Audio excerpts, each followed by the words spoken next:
Moira Leitch from Smash to take the floor. Moira, over to you.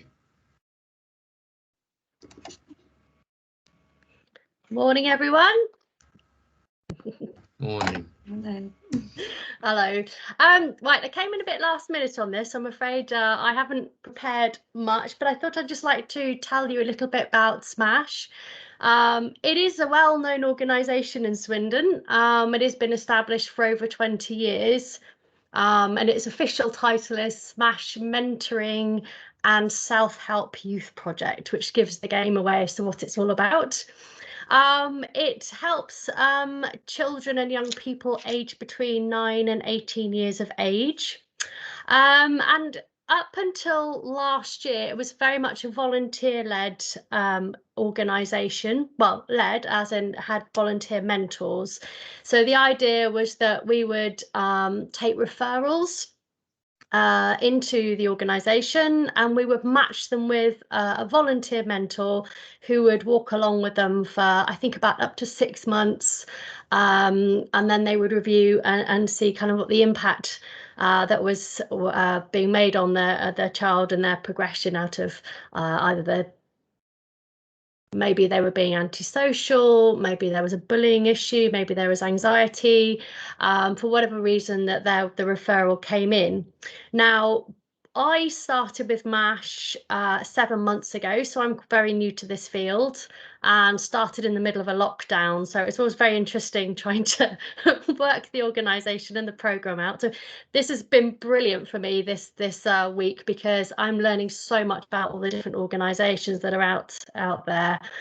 But when I joined, we're in a very much different situation with Smash, and the volunteers stopped volunteering for Smash at the beginning of last year, just before lockdown.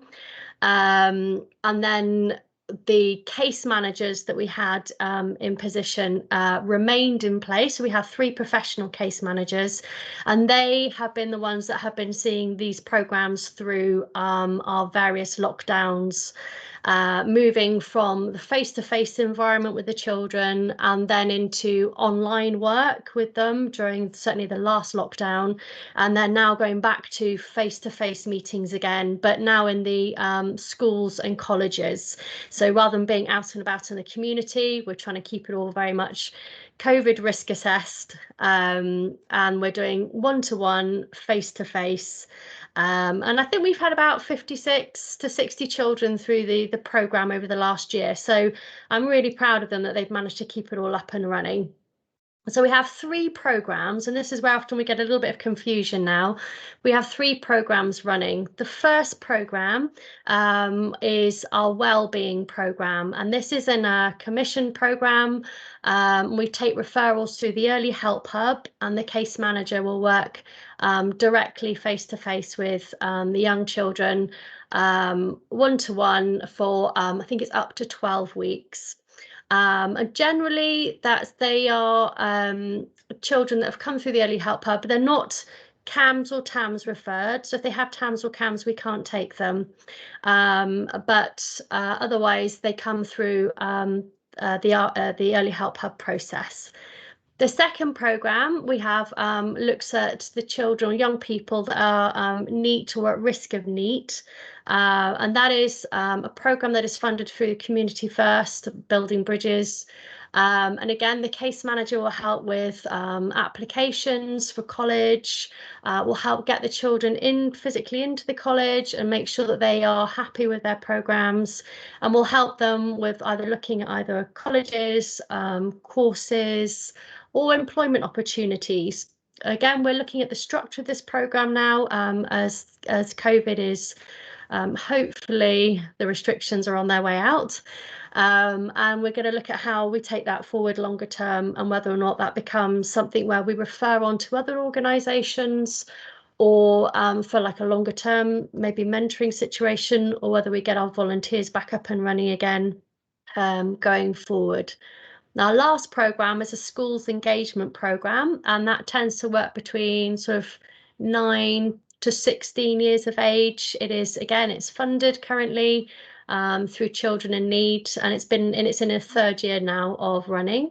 and we're looking at like Martin was saying, so anxiety mostly at the moment, possibly bullying, looking at potentially maybe a child that has concerns about their body image, and about making good and fruitful relationships with their friends. So getting them very much into a social situation, or engaging with their studies. So it's a little bit different. Again, all three of them are slightly different courses, slightly different ways of engaging. But the outcome with all of them is to get the young people engaged into either education and to good and healthy friendships, and to deal with the things that have obviously brought them in as a referral. We are based in Pine Trees, the offices at the moment. And we hope to go back into the offices in the next few weeks. But at the moment, we're all home working like everybody else and trying to work out how to do that well. But if anyone else has any questions, that'd be really great. So what we would love to do is hear more about all the organisations that are working around Swindon, because we're very much wanting to work out how to collaborate better going forward. There's been so much change, and I'm certainly in a very new situation of learning what's all around. So if anyone that deals with any child or young person between 9 and 18 years of age, I would love to hear more about what everybody is doing. Thank you, Moira. Fantastic. So we've got a couple of questions. Wendy, please. Hello, sorry I couldn't get my mute off. Hello. Just a question. I'm a social prescriber for Swindon Borough Council as well as the Wyvern Health Partnership. So I have 5 surgeries, and the surgeries have spoken to us about the young people and services that they would like to refer young people to. How do I go about referring if I have a referral come through to me from a GP that I feel that one of the SMASH programs ought to speak to you to say, this is the situation with this young person. Do you feel what you offer may suit the needs of this person? How can I come straight to you, or does it have to come through the early learning, the early years hub, which is at SBC? How, or are you all connected? Because sometimes it gets very confusing. Yes, it is a bit confusing, and I'm not actually the best person to talk about the specific process, because I may advise you not quite as accurately as I should. But the best thing to do is to give us a call, and I will put you in contact with our case manager who runs that particular program. If we do take on a young person through the wellbeing program, they will come through an RF1 referral, which will have been triaged with us and the Early Help Hub. But rather than just writing the RF1 referral in the first instance, talk to us, because there are some criteria, like we're saying about TAMS and CAMS, by which they wouldn't naturally make their way to SMASH in the first place. So if you come to us, we can chat through the individual situation and then work out whether an RF1 then should be made. That's great, thank you. Okay. Excellent, thanks a lot. Sarah. Yeah, good morning. Hi Moira, we have Hello. before. Hi, Swindon Send Family's Voice.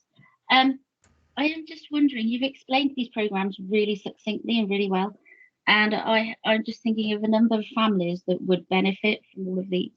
And my question was similar to Wendy's, really. Referrals, how do we get to you?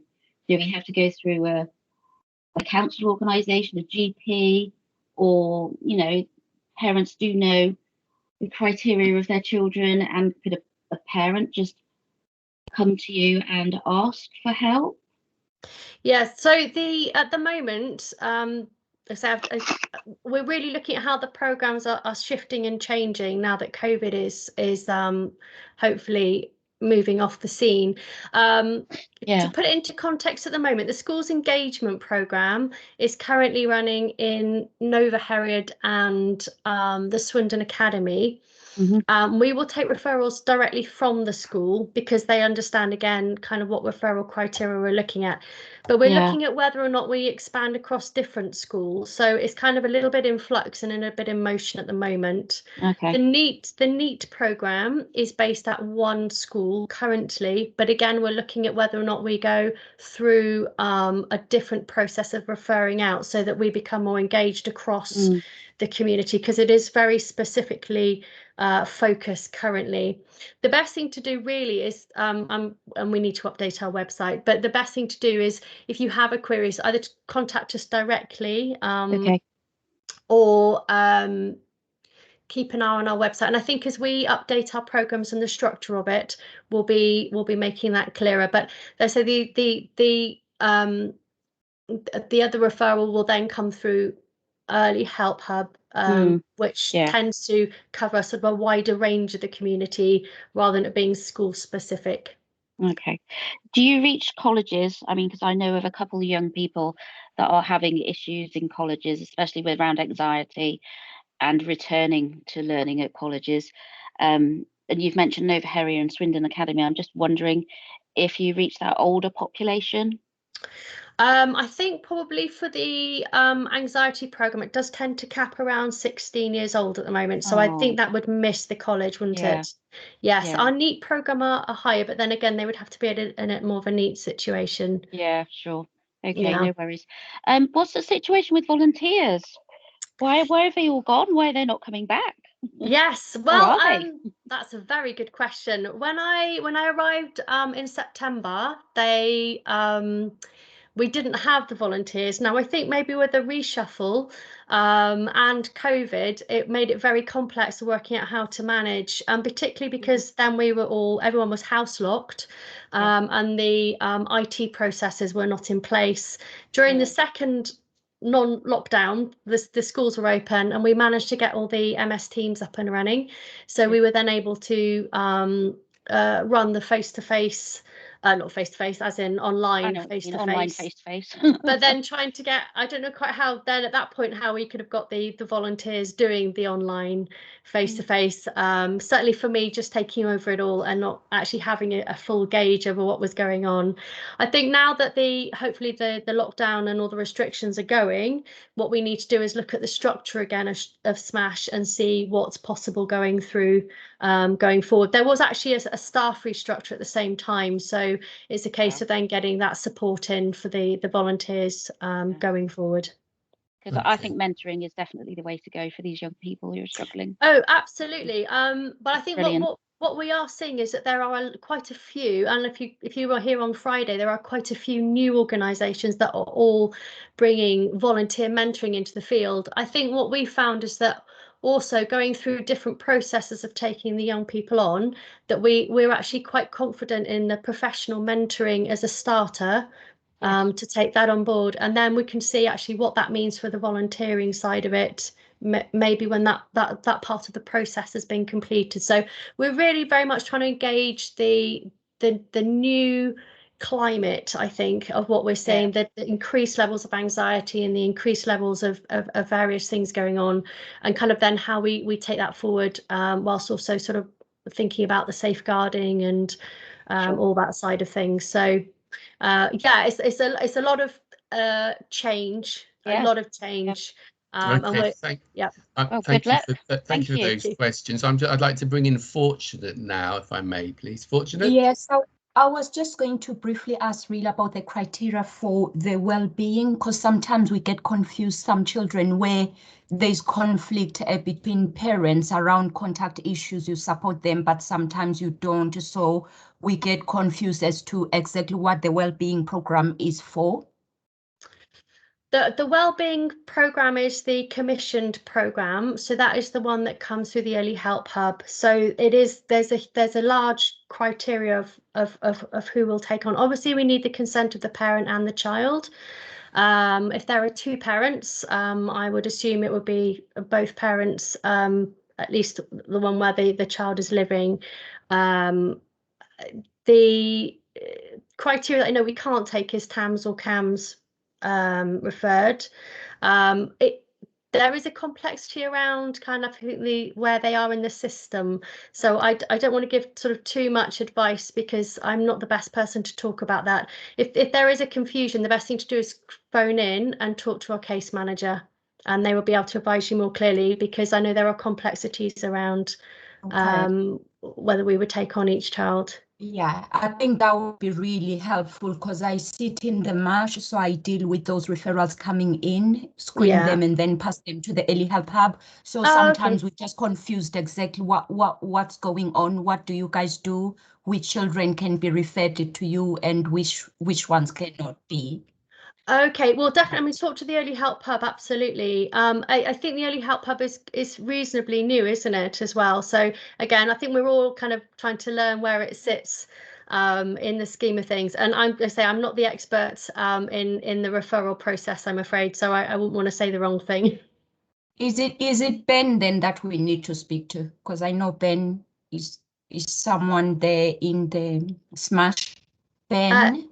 We don't have a Ben, we have Luke. No. He's the case manager is Luke. Luke. Yeah, okay. No Speak problem. to Luke, yeah. Okay. Thanks. Okay. Okay, well, thank you very much, Moira. Really